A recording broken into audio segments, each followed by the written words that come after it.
She shared her husband with her daughter, producing the most inbred children ever. Maya Thompson read from the anonymous letter that arrived with her morning coffee. The Appalachian Clinic's birth records would prove someone had orchestrated 3 generations of systematic incest, creating children so genetically damaged they rarely survived past infancy. But the matriarch controlling this horror remained hidden in the mountain hollow, and her next victims were already pregnant. Would Maya expose the truth before another generation suffered the consequences? Maya Thompson's rental car climbed the winding mountain road into Crow's Hollow as morning mist clung to the Appalachian ridges. The anonymous letter sat folded in her jacket pocket, its words burned into her memory. 3 missing persons reports in 5 years, all from the same isolated valley, all investigations mysteriously stalled. The regional newspaper had sent her to write a human interest piece about rural healthcare challenges. But the letter suggested something far darker lurked in these mountains. The town materialized through the fog like a photograph slowly developing. A single main street lined with weathered storefronts, most windows dark or papered over. The population sign read 847, but Maya counted perhaps 24 people visible on the sidewalks. A coal tipple stood abandoned on the hillside, its rusted conveyor belts reaching toward the sky like skeletal fingers. This was a place where people disappeared not into thin air, but into the kind of silence that mountains could swallow whole. Dr. Samuel Green's clinic occupied a converted Victorian house at the end of Main Street. Maya parked beside a dented pickup truck and noticed the building's peeling paint and sagging porch. Inside, fluorescent lights hummed over mismatched furniture in the waiting room. The receptionist, a woman with prematurely gray hair and nervous eyes, barely looked up when Maya introduced herself as a journalist researching rural healthcare access. Dr. Green emerged from an examination room wiping his hands on a towel. He was younger than Maya expected, perhaps 40, with the kind of exhaustion that came from carrying too much responsibility alone. His handshake was firm but brief, his smile practiced but hollow. When she mentioned her interest in infant mortality statistics, something flickered behind his eyes.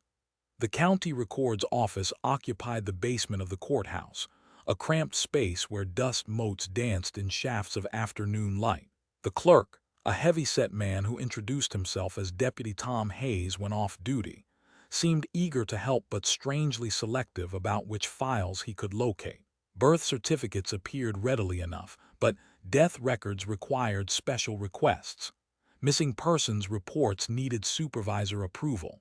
Maya noticed how his answers came too quickly, as if rehearsed. She spent the afternoon in the town's only diner, a narrow establishment where conversation died when she entered. The waitress, a thin woman with kind eyes and calloused hands, served coffee that tasted like it had been brewing since dawn. When Maya asked about families in the surrounding mountains, the woman glanced toward the kitchen before leaning closer. Her whisper carried the weight of years of kept secrets. There was a family up in Devil's Hollow that kept to themselves, she said. Strange things happened up there. Children born that nobody ever saw. The woman straightened quickly when footsteps approached from the kitchen. The cemetery sat on a hill overlooking the town, its weathered headstones arranged in rough rows between ancient oaks. Maya walked among the graves as shadows lengthened, noting patterns that made her skin crawl. The Whitlock family section dominated one corner, markers dating back over a century. But it was the newer graves that caught her attention. Small headstones bearing the same surname, dates showing lives measured in months rather than years. Infant after infant, buried between 1960 and the present day. Too many deaths for coincidence, too regular for natural causes.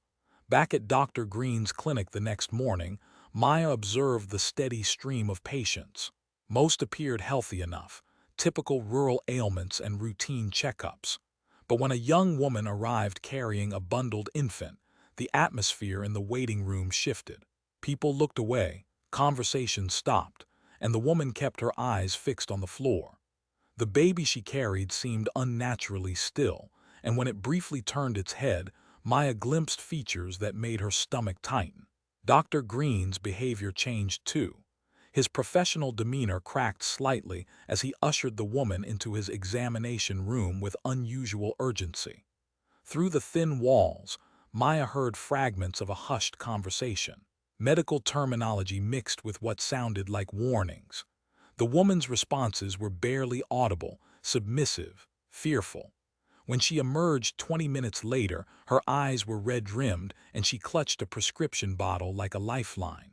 Maya followed at a distance as the woman loaded her child into a battered sedan and drove toward the mountains.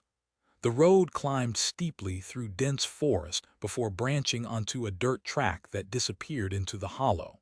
A mailbox marked Whitlock stood at the turnoff, its paint fresh despite the surrounding decay. Maya stopped her car and studied the narrow path winding upward between the trees. Somewhere beyond that ridge, answers waited. That evening, she returned to the cemetery with a flashlight and notebook. The Whitlock graves told a story written in stone and silence. Birth dates that made no mathematical sense when compared to death dates of supposed parents. Relationships that defied biological possibility. A genealogy that folded in on itself like a closed loop. Maya photographed every marker, documenting decades of evidence that someone had been very careful to hide in plain sight. Dr. Green's clinic sat dark except for a single light in his office window. Maya watched from across the street as he worked late into the night, bent over files and journals that never left the building. When an expensive black sedan pulled up at midnight and a figure in dark clothing entered through the back door, Maya realized the young doctor was not working alone. Someone with resources and influence had been orchestrating this silence for years, and their next move was already in motion. Maya's breakthrough came when she discovered Dr. Green's supply orders buried in the clinic's filing system. Medical equipment requests dating back 15 years revealed a pattern that made her hands shake as she photographed each document. Genetic testing kits ordered in quantities far exceeding the needs of a small rural practice. Specialized medications for treating rare hereditary conditions. Laboratory supplies for analyzing chromosomal abnormalities. The paper trail painted a picture of systematic genetic monitoring that no legitimate medical practice would require. The birth certificates she had collected from the courthouse told an even more disturbing story when arranged chronologically. Maya spread them across her motel room bed like puzzle pieces, matching names and dates until the horrifying pattern emerged. Children listed with fathers who were simultaneously their grandfathers. Mothers who were also listed as sisters to their own offspring. A family tree that had collapsed into itself, generation after generation, creating biological impossibilities that someone had carefully documented and legitimized through official channels. Dr. Green's medical journals provided the final piece of evidence Maya needed. She found them during a late-night return to the clinic, hidden behind a false panel in his office filing cabinet. His handwriting revealed years of anguished documentation. Patient notes describing severe developmental delays, physical deformities, and genetic conditions, so rare they typically occurred in fewer than 1 in a million births. Yet here, in this isolated mountain community, they appeared in nearly every child born to the Whitlock family. The financial records Maya uncovered in the courthouse basement after hours painted a picture of systematic corruption. Regular payments from an unnamed trust fund to town officials, including the sheriff, courthouse clerk, and even the coroner. Money changing hands to ensure investigations remained closed, death certificates listed natural causes, and outside inquiries received standard deflections. The corruption reached deep into the community's infrastructure, creating a wall of silence that had protected the secret for decades. Maya's confrontation with Dr. Green came at dawn in his clinic parking lot. She presented the evidence methodically, watching his composure crumble as she laid out each document. His confession poured out in broken sentences, years of guilt finally finding release. He had discovered the pattern during his first year of practice, initially believing he was witnessing a tragic cluster of rare genetic disorders. The truth had revealed itself slowly, through careful observation and growing horror at what his medical oath required him to protect. The Whitlock compound sat hidden in Devil's Hollow like a cancer in the mountain's flesh. Maya and Dr. Green approached on foot through the forest, following a trail marked by decades of footsteps. The settlement consisted of 3 ramshackle houses arranged around a central yard, where children played in the dirt. But these were not normal children. Their faces bore the unmistakable signs of severe genetic damage, features distorted by generations of inbreeding that had concentrated every harmful recessive trait into visible deformity. Vera Whitlock emerged from the largest house like a spider sensing vibration in her web. She was a woman in her 70s, silver-haired and sharp-eyed, carrying herself with the authority of someone accustomed to absolute control. Her presence commanded immediate silence from the children, who scattered to hiding places with practiced efficiency. Maya recognized her immediately from the expensive sedan's nighttime visits to Dr. Green's clinic. This was the architect of 3 generations of systematic abuse. The revelation unfolded in Vera's sitting room, surrounded by family photographs that documented decades of careful genetic manipulation. Vera spoke with chilling matter-of-factness about preserving bloodline purity and maintaining family property within the clan. She had orchestrated every coupling since her husband's death in 1962, deciding which daughters would bear children and which men would father them. The genetic consequences were acceptable costs for keeping the family's coal rights and mountain land undivided among outside heirs. Rebecca Whitlock appeared in the doorway holding her infant son, the same young woman Maya had observed at the clinic. Her story emerged in whispered fragments between glances at Vera's stern face. She was 22 years old and had never left the hollow.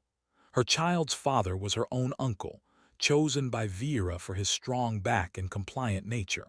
The baby showed signs of the same developmental issues that had claimed so many of his cousins. But Rebecca had been forbidden from seeking treatment beyond Dr. Green's reluctant care. The scope of Vera's control became clear as other family members gathered in response to her summons. 3 generations of women bore the physical and psychological scars of systematic abuse disguised as family tradition. Men who had been raised to view their daughters and nieces as breeding stock for preserving the family line. Children whose genetic damage left them dependent on Vera's care and unable to conceive of life beyond the hollow's boundaries. Dr. Green's medical files contained the full catalog of horror. 43 children born in the hollow since 1962, 18 surviving to adulthood.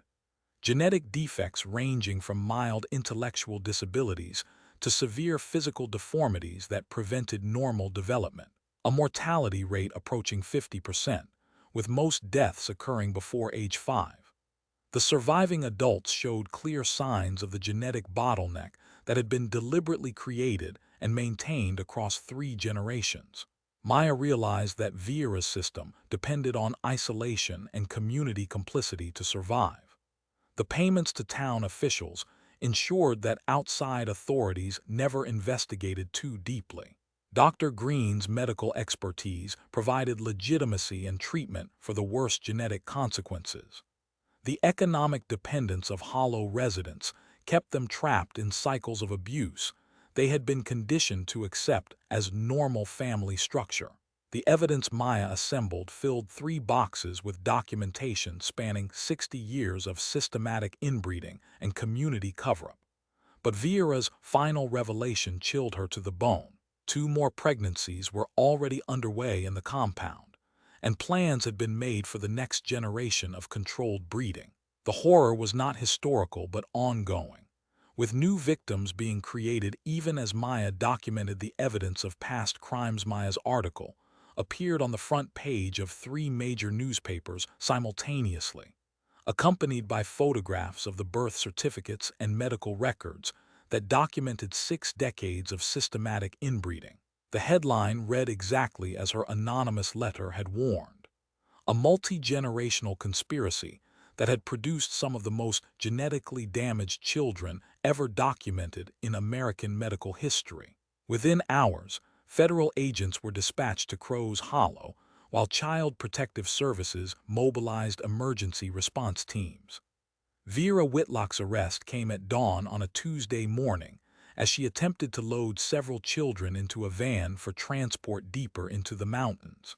The federal marshals found her at an abandoned mining camp 20 miles from the hollow, where she had prepared a secondary compound to continue her breeding program away from government interference.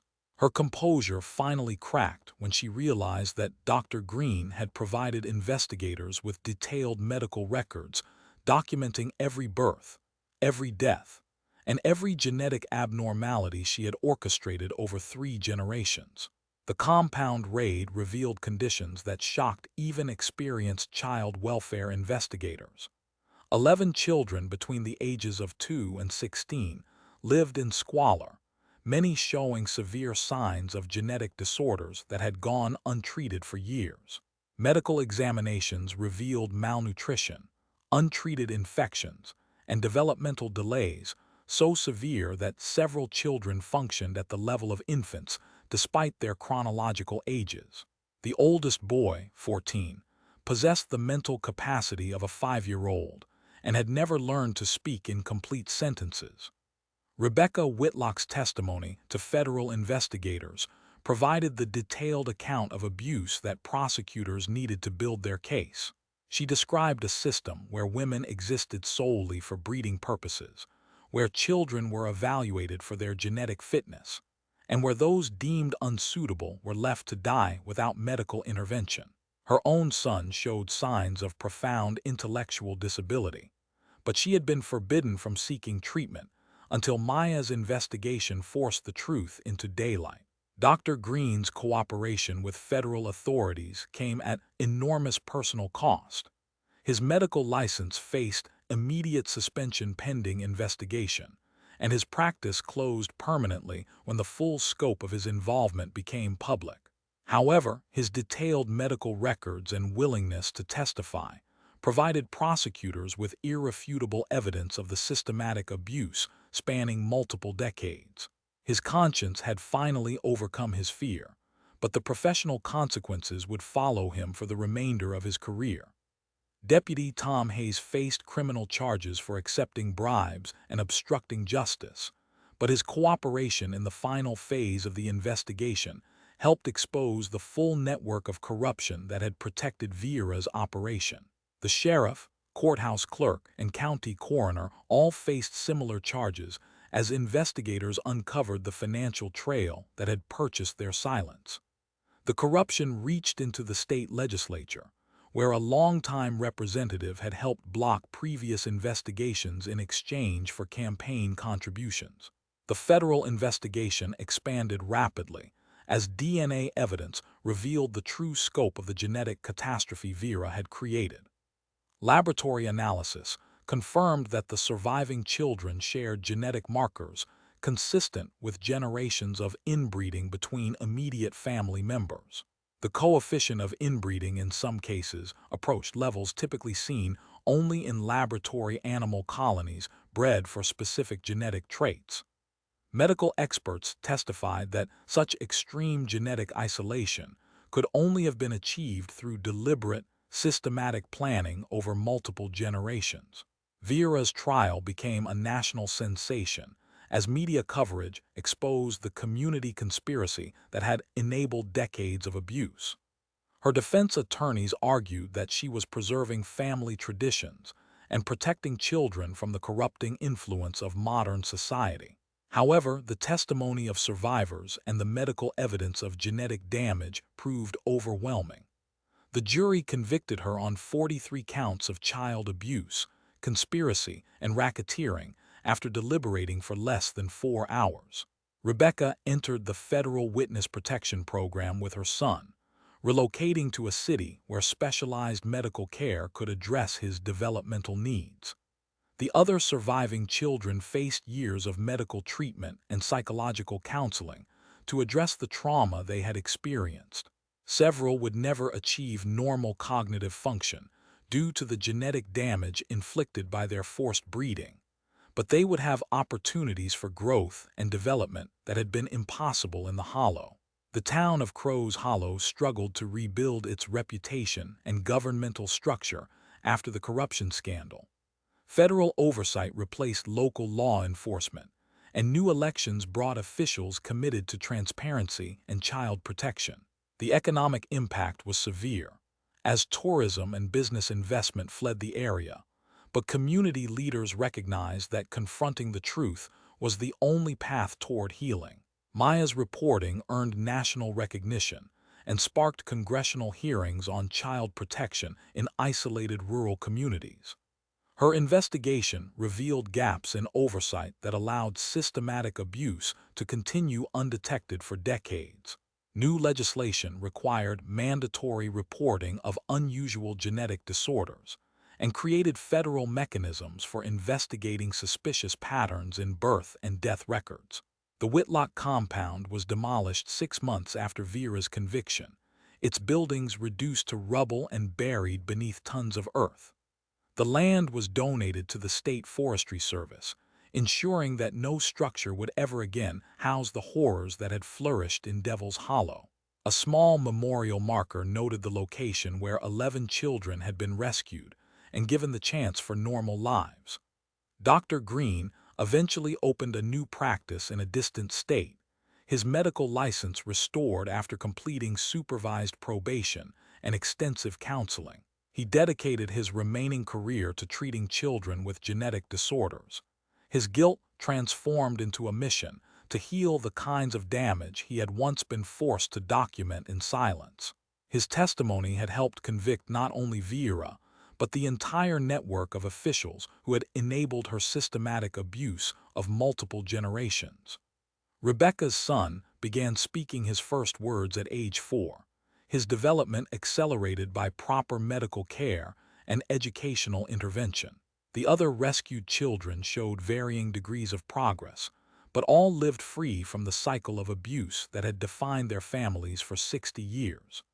Maya's investigation had broken a generational curse, replacing systematic horror with hope for healing and normal childhood development.